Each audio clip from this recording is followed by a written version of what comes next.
Marco Volscino. Don't mind me. All good.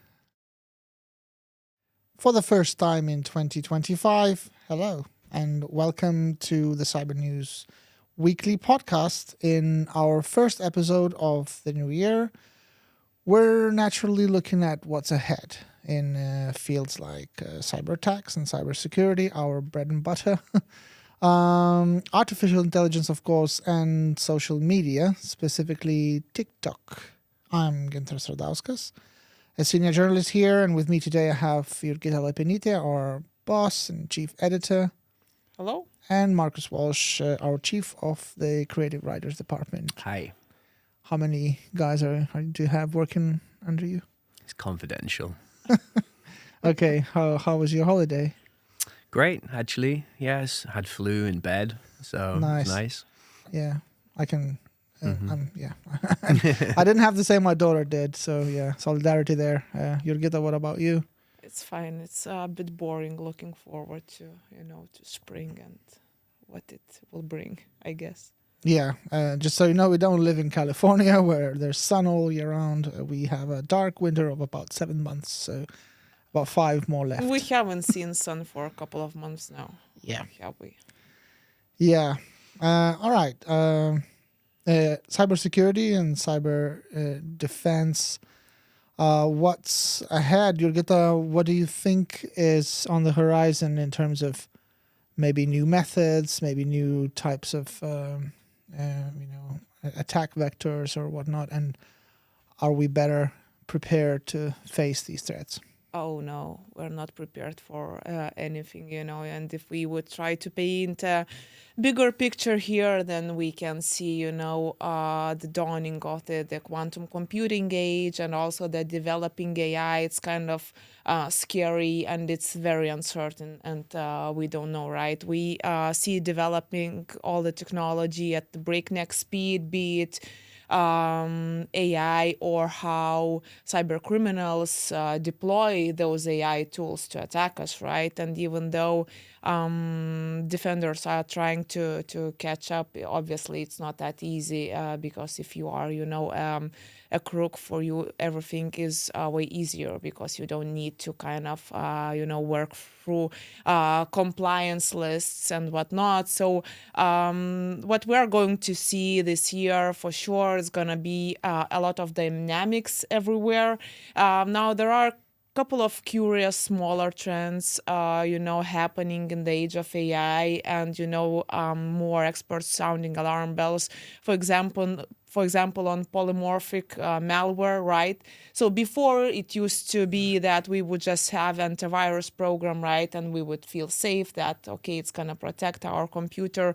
Now obviously, with the help of AI, that code malware is adapting all the time. Essentially, it can stay off detection, by the modern antivirus system. So that is a scary part. Also, we see a surge, and we will see even a bigger increase of deepfake scams. And now, it's not only about misinformation, disinformation, propaganda, and whatnot. It's also crooks are using deepfakes to essentially bypass all authentication, so they can just create, let's say, accounts in the banks en masse, and then steal loads of money and data. So these are a couple of trends that we are monitoring more closely, I guess. Right. Still, though, I mean, with the advent of more and more modern technologies, I just want to say AI because it's just better computing, actually, really, I think. So, I mean, yes, the crooks will use, as always, they use new tech to invent new attack methods and all that. At the same time, the ones who have to or who say that they're protecting us, like companies or governments and whatnot, they also can use these tools to protect us better. And they so it's like an ever-going fight between the attackers and the defenders. Do you think there's going to be, a trend of someone like prevailing this year in terms of like maybe defensive efforts will get tougher and and these attack vectors will not work because the defensive efforts will be just way better. No, I don't think so. This is very, it's evolving. It's very dynamic, right? So you can learn how to protect against one type of threat, and then next day you get something completely different. I think that's cats and mouse game, and it's been like that forever, right? So both sides are using the most, developed techniques and technology. It's just that, the question is who's gonna use them better, right? So do we have smart guys on the defender side, or are we losing the smart people and hackers to the dark side because, like for example, the government job just wouldn't pay well enough? It's just a question of that as well, I guess. Yeah, don't you think though it's a pretty complex and chaotic game all the time, because what is a cat one day can become a mouse another day, and then the mouse becomes a cat, and maybe the governments and the cybersecurity organizations helping them are going to become even better at catching one gang or another, because in 2024 and 23, we've had numerous, statements that this or that gang was dismantled, caught, arrested, members, and all that. Although, I mean, it's like mushrooms on after some rain, right? I mean, they keep popping up again also, and again. it's not just black and white, right? Of See a course. lot of fog on the defender side as well, because there are a lot of cybersecurity startups and companies. Some of them, they are trying to do the good job, be the good guys, and actually help you defend against those threats.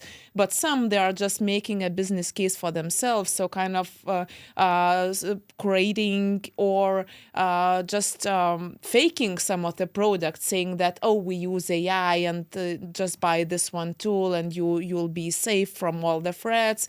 But sometimes what they do is quite the opposite, just to give you the false sense of security and essentially scam you out of money. So it's not black and white, and I think we need to better educate ourselves, and also talking about cybersecurity, remove the human element, because we know it's been the weakest link in cybersecurity up until now, right? And it's gonna be like that because we see new types of threats, and what we learned how to protect against phishing attacks no longer works, right? Because attackers are using AI, and those emails are convincing. Those links are not there on plain sight, right? So you can't even make that clear distinction. So I think in cybersecurity we should work more towards removing the human link, so that we wouldn't need to blame the person who clicked on some link by accident. Or, as we know, some attacks, as installing let's say Pegasus, doesn't even require you to click on anything. So Yeah. Still, as a consumer, I guess. Well, my mantra for quite some time has been to never open emails. Well, you can maybe open them, but then don't click anything in them from any weird or strange or unknown to me organization or a business. Then, if they are legitimate and they need to reach me, they will call probably. Then again, the number is unknown to me, so I will not pick up. But then what do you do if you really are keen to reach you? You message together with the phone call. I mean, you immediately reach out with a text message saying, that was us calling you, please pick up. Well, this can also be a method of attack as well. But if they want to reach you, they will reach you legitimately. So I guess as a consumer, you should just stay aware. It's not that hard to not open suspicious emails or anything in them, or not to pick up if weird only phone calls. that would be that simple, right? Well, Of course, but still, well, that's the minimum effort you can minimum. apply. Right? Yeah, for sure. But I kind of worry with the advent of all the web agents, AI agents, right? Where you won't be interacting with the web anymore, right? You'll have some assistant kind of taking some information from some sources. So what if you get caught up in that crossfire, right? Well, you are not clicking the links. It's your agent Yeah. doing that on your behalf, maybe.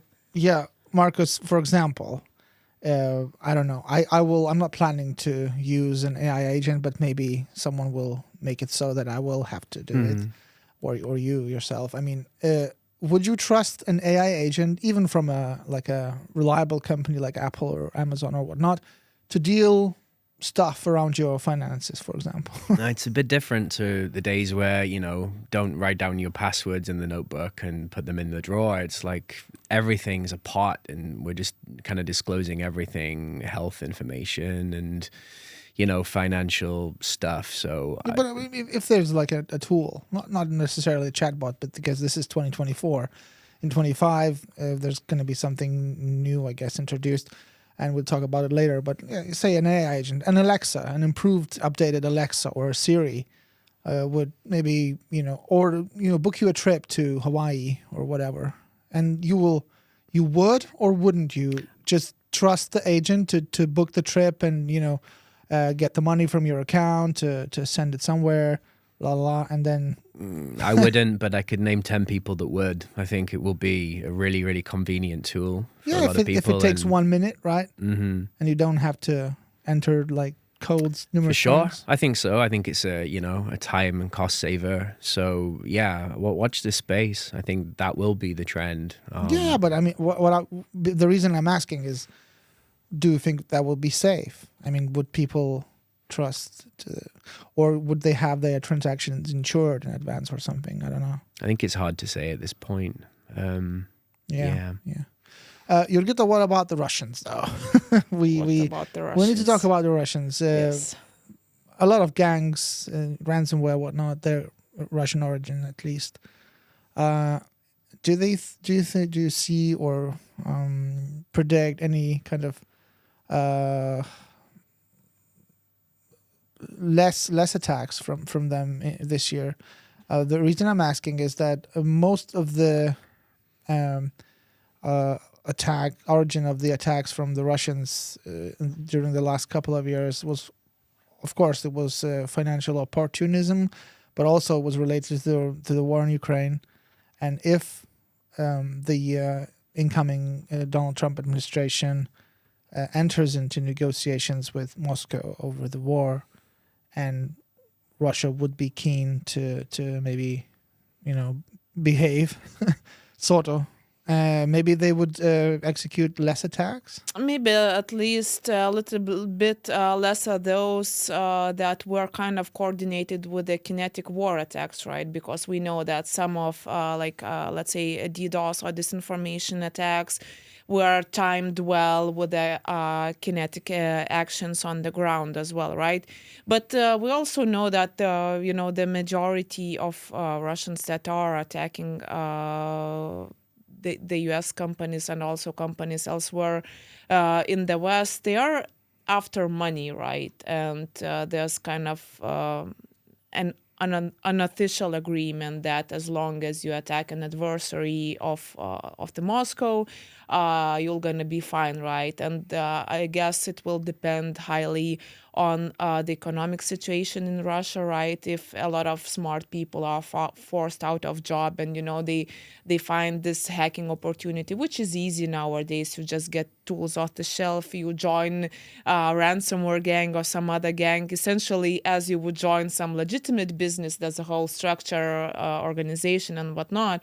So some people might just be forced to go and earn money that way, right? Just essentially crime from home. So we'll see.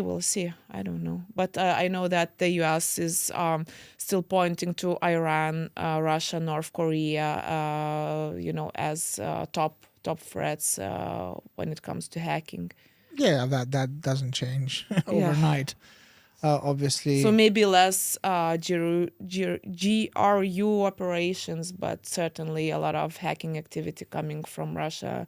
That's not gonna change. And as we saw before, right now, Russians state-sponsored groups are becoming smarter, and they are infiltrating other threat actors to stay out of detection, right? Just kind of off the grid, not to be detected. Yeah, yeah.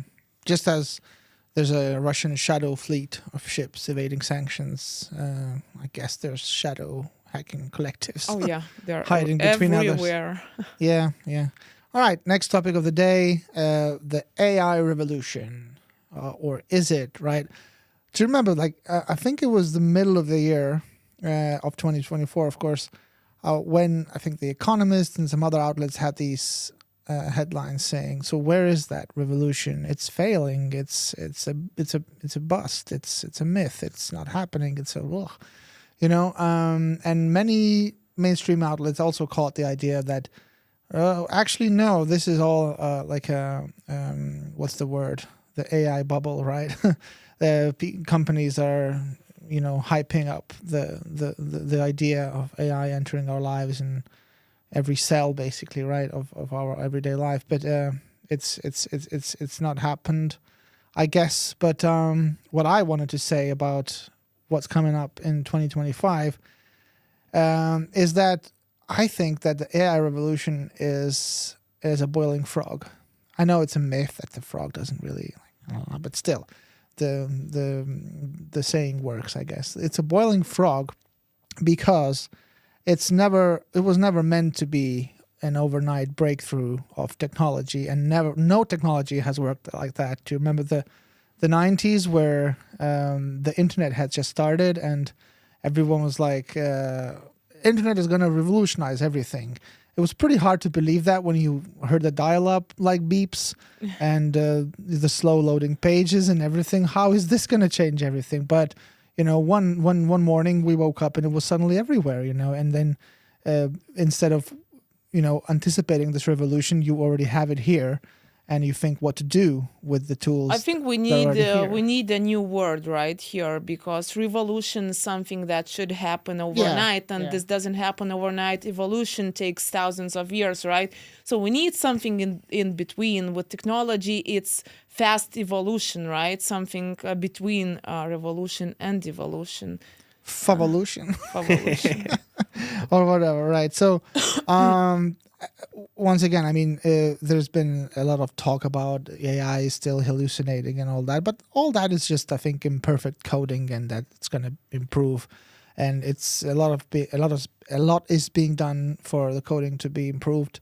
And one day we'll just see, AI basically smoothly and flawlessly being integrated in every technology that we already use. It's not going to be like, this is the technology we use today, and this is AI. AI will be inserted and is already being inserted into technologies we use every day. So we'll just, like frogs being boiled, we'll just one day see that, it's already in it. I agree. And 5 minutes ago, you asked me, would I book a holiday with an AI agent? And I said, no, I've changed my mind already. But the AI agent is already in part of the process of you booking it's a cold holiday at the moment, anyways. and I think it could suggest some really good places. So yeah.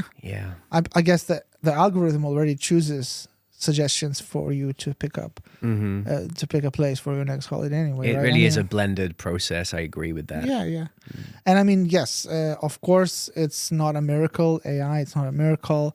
And I think that the statements and ideas of people like Sam Altman, our eternal gratitude to this guy, of course, as always, don't really help, because there's a lot of money in talking about the amazing benefits of AI and the catastrophic possibilities with regards to AI, because it's just like I said, I think it's part of the process of technology getting better. And it just one day we'll just see it everywhere. We'll not even be surprised, because it's going to be quite slow. I think for me, the question is to what extent, we'll use it on a personal, everyday level. I mean, businesses certainly have taken that risk, and Yeah. it's doing everything in finance and healthcare. But if we want, an agent to book as a doctor's appointment, will that become a common thing this year, do you think? We'll see. Well, it will become, it will begin to be marketed as a thing. And also, I mean, if you exclude the West Coast of the United States, where is this AI revolution really happening, or favolution, or whatnot? Oh, anyway, Apple Intelligence is the closest thing to a web agent that would, in theory, book you a holiday. Already based on what you've been Googling, what you've been talking to your partner, right? It would be, able to instantly suggest you where should you go and how much could that cost, and also book that for you. But we know that's also in early stages, and the surveys that people say who've been using Apple Intelligence, they're not happy, at least for now. It's just like very minor things that came with Apple Intelligence. So I don't think that's going to happen this year, at least the seamless usage of AI agents where they could book holidays for us, without But friction. of course, but I think the companies will, or they already are, like dipping their fingers into the possibilities of trying out this product on users. I think at first they will, and they already are trying products like Copilot and stuff on companies that need productivity and efficiency. And that also brings money to the AI companies, because it's the products that companies will pay for more eagerly, I guess. Yeah, but for anything to become mainstream, that needs to be a super seamless experience, No, like we are moving what they are saying, zero click 2.0 era, right? Where no user wants to click on anything, and we can see that from how popular YouTube videos are getting, especially the vertical ones where you don't even need to kind of invest a lot of time watching or click on anything. You just scroll, you get the whole experience. They come to you. You don't need to go to them. I think that's the main Annoying thing. as hell. It is. For you, maybe, yeah, Yes, but yes. that's not where the world is moving. Well, Yeah. I was speaking to some friends over the festive period, and they were saying, as lay people, that the biggest objection is that they wouldn't want to instigate these, approaches to AI. And I was telling them, you don't need to. It just comes for you, it knows you want that holiday. You don't know it yet. But it's that's the thing. It's Yeah, the predictive behavior. It's the don't need to go in the shop and book a holiday with a travel agent. Research we wrote up just recently from the Oxford University said that they gonna start selling intentions, right? So AI from our prompts know where we might what we might do next better than we do, right? So that's also the whole business and economy section. They're gonna start selling our intentions, and then they will find a way to sell something to us. As you mentioned, you won't need to instigate anything. They will come That's it. for you. Yeah, I think the attention economy is as efficient as ever these days. I mean, they with AI as well, they are going to maximize the efficiency of getting our attention to things, and then Attention Yes. is no longer a thing. I mean, we are talking about attention that lasts for 10 seconds. That's no attention the way I see it. well, but then the way the tech companies see it is that they get attention. In 1 minute, they get attention from you to 6 different things, and then that counts as a measurable thing. On TikTok, you don't even need to go to some e-shop. You can just buy shit from the video directly. So Yeah. Yeah, but again, more or less what I already said is that we probably shouldn't expect, even though Sam Altman keeps talking about AGI, maybe even reaching us in 2025. I don't think that's happening, because there's a difference between better, technological engineering and actual intelligence. It sounds like better efficiency, really. I think it's ChatGPT, etc., can just replicate sounding emotional, like by flattery, you know. Yeah, but there's a difference between, Yeah. managing to complete sentences in voice or text or whatever and curing cancer or whatnot. Because, this AGI, what I would expect from, an intelligent being, even if it's artificial, is to perform miracles, really. Because, you're smart, do something. There's stuff to be fixed. Cancer, global warming, whatnot, just do it. But would you think like that if you were just a consumer sitting at home? I don't need cancer to be cured because no one in my family is having cancer, right?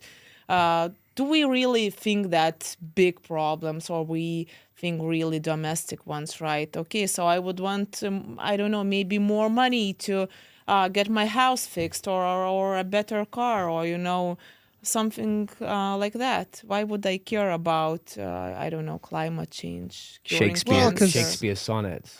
Yeah. Yeah. Because I think because there's a humanistic trait inside us, and we should care about stuff happening, not only in our domestic surroundings. I don't know. Yeah, people care about those things only when they have their domestic things solved. I think that's the basics of how we are built. Yeah, but what's the level of solved things in domestic environment? What do you consider to be solved or not solved?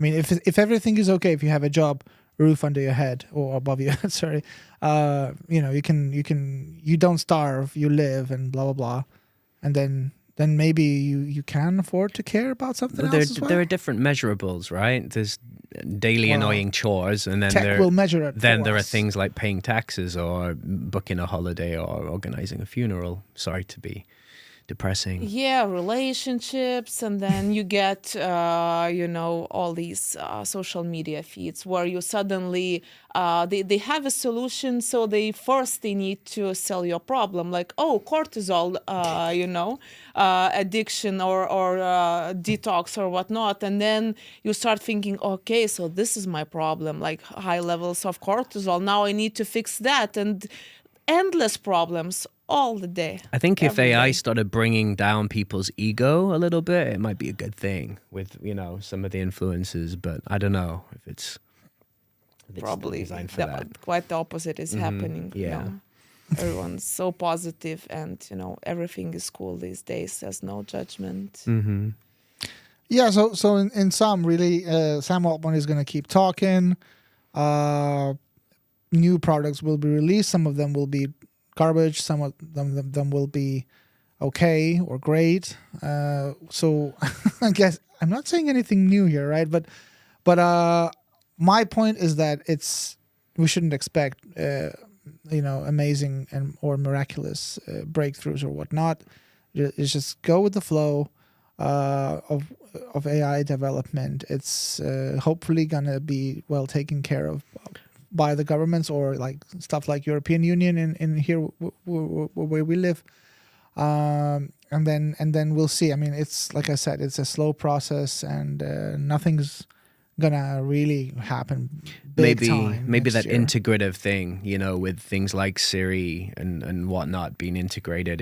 AI is kind of oozing its way slowly into every domain. Yeah. People keep saying, "Oh, AI is gonna enter voice mode big time this year." But I mean, I don't know about you, but voice mode on Google or whatnot is available forever, really, and I don't think people really want to use voice more than text searches. I disagree with you. I think Really? Yeah, I think that instead of maybe sending voice notes to your friend walking down the street, maybe shopping, it might be changed to AI. But so many people are just voicing their messages instead of like just reading. They would send you 3 different messages, each 1 minute long, just yapping. It is yapping, and if your friends are not listening, AI will. So yeah, I think So you do voice notes as well? Not personally to AI, no. Good. Well, you did one to me once, so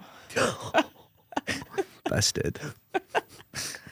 Yeah, but Siri is cut already out. integrated with ChatGPT, so It's that will not improve. smart just yet, but that's for sure what I am anticipating smart Siri, because I love using voice commands at home for some very basic stuff, music and directions, and maybe some, cooking advice and whatnot. But up until now, Siri hasn't been able to understand me to the extent that I would want it to. So that's what I'm really looking forward to.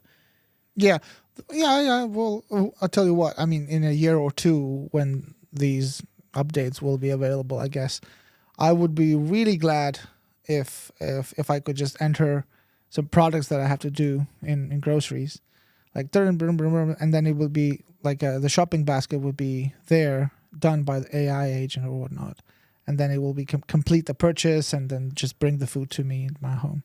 That would be amazing. But then again, there's a question of language because translation in AI it's improving, but it's not perfect yet. So if you're an American or live in the UK, that's fine because it's English. It's the AI kind of a representative language for now.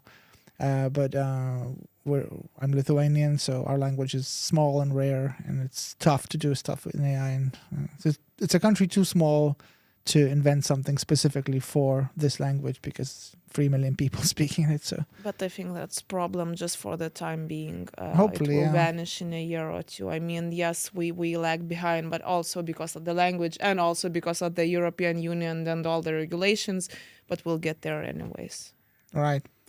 Where will TikTok get to this year, though, Marcus? This is our next topic, by the way. Social media, but then again, specifically TikTok, because it's either to be banned or not. To What's going ban or not to ban, that is the question. Yes. The mind-blowing thing, I believe, is that TikTok is the preface for 2025, even more than the new president. Whether or not he'll succeed in keeping it remains to be seen. So basically, if you cast your mind back 4 years to 2020, Trump was... it was kind of like when the trade war with China was hotting up, and TikTok was to blame for a lot of this. So it was very trending and very beneficial to slag off TikTok back then. Since he's been reelected, he's obviously hypocritically changed his tune now because TikTok has helped him come back into power with how he leveraged that. So in a nutshell, there are 4 possibilities that a lot of experts are saying. Either the law will be repealed, and they're beginning to speak about it on January the 10th. But just to interrupt for you for a bit, the whole case. I mean, TikTok went to appeals court at first, right? Appeals court said, nope, you don't have a case here. National security is all that matters. Yeah. But then TikTok is going to Supreme Court, and Supreme Court has kind of what's the word? It's an emergency kind of hearing, and the deadline is looming pretty fast. It's looming. It's come in on the 10th. They're going to discuss it in the Supreme Court. Yeah, and on the 19th, I guess, there's going to be a decision. Yeah, and then he's inaugurated on the 20th. So it's going to come, right before your eyes. Yeah, another option could be that there's just no enforcement of the ban, which is also unlikely. But the most likely scenario would be that they change the wording of the ban. So they just kind of like play with the words of the law, and he just gives it a free pass. That's what a lot of experts are predicting, instead of, selling it, basically. Okay, so what did Trump do just this last week? I think he sent a legal note to the Supreme Court saying let's maybe hold on a minute here and let's not rush into judgment, and I will fix this and all that. He had no legal power yet to do that, to address. As a president-elect, he's a private citizen. He's not president yet. And yet he's sending a legal note to the Supreme Court of the United States saying, hold on, guys, I'm going to fix this. Just hold on. I have a buyer maybe, and blah, blah, blah. Yeah, he's getting his hands dirty But already. even if he was president, that's just so bizarre to me. Supreme Court how is- president yeah. can, just address Supreme Court and then say, "Oh, wait, I have, a different opinion here." It's like, That's right. No, this is now not in your hands anymore. You did your deeds. He will become known as the man who saved TikTok. Or not. I mean, there's a lot of backlash against even his note, because this is a very unique event. I mean, no president has done this. I mean, you don't really try to affect anything the Supreme Court does. I mean, yes, Trump has stuffed the Supreme Court with his favorable candidates, conservatives and nutties really sometimes. But you can do it. Obviously, you can. No one's banning you to send a note to the Supreme Court, but then the Supreme Court doesn't have to do anything about your note. Like, who cares? They shouldn't care. Usually it's the opposite, right? It's Yeah. TikTok and other big tech that does influence, right? The that's very elections, weird. politics, and whatnot. Yeah. So now we are seeing something from the other side, and this is so curious. Yeah, but the thing is also, I've read in PBS, I think, that Trump has met with both TikTok people in Mar-a-Lago in the transitional period, I think, and last year. Also, in March of 2024, he met a representative or a CEO of a company, a hedge fund manager. I can't recall his name now, I'm sorry. But that guy and his company has a $30 billion stake in ByteDance, the Chinese company that owns TikTok. And then suddenly he changed his tune, even before this December. I think during the campaign already, he didn't talk about TikTok as a threat. He used to bash Facebook more than TikTok. And TikTok did help him a lot. I mean, not actively, of course, as a platform. It was good for him. And it would have been good for Joe Biden as well, but Joe Biden, I don't know if he knows what year he's living in. But anyways, so that's another factor. Maybe there's a buyer, a Trump guy somewhere. Yeah, there seems to be this lot of talk about this algorithm that could be sold as if it's some kind of magic sauce or something. But I'm not sure what kind of form TikTok could, survive in if it was altered or sold or adapted to this legislation. Maybe we should ask Musk, right? What needs to be done with TikTok? But you mentioned that this possibility of the law, entering into force, but then being interpreted by the new president in a different way, so that TikTok keeps working in the US is a small possibility. I think it's a pretty big possibility. That's the happening. favorite of the four options, I would say, at this moment. Yeah. Okay. Yeah. Because there's two ways out of it for Trump. Like, so if he's successful in canceling the law basically and leaving TikTok to work as before in the United States, he's the guy who saved TikTok. But then if the Supreme Court leaves the new law as it is, he can then just interpret it as or maybe change the wording somehow. Or what's the maybe less updates or whatnot. It wouldn't, if the ban came into effect on the 20th, it wouldn't be removed from any devices. It would just, there'd be no updates. So probably would give some time to find a solution or, I don't know, appeal it again. Yeah. It's also a little bit weird that all the free speech advocates are urging Trump not to ban TikTok. But the Trumpers out there are actually urging him to change his mind and, yes, ban TikTok.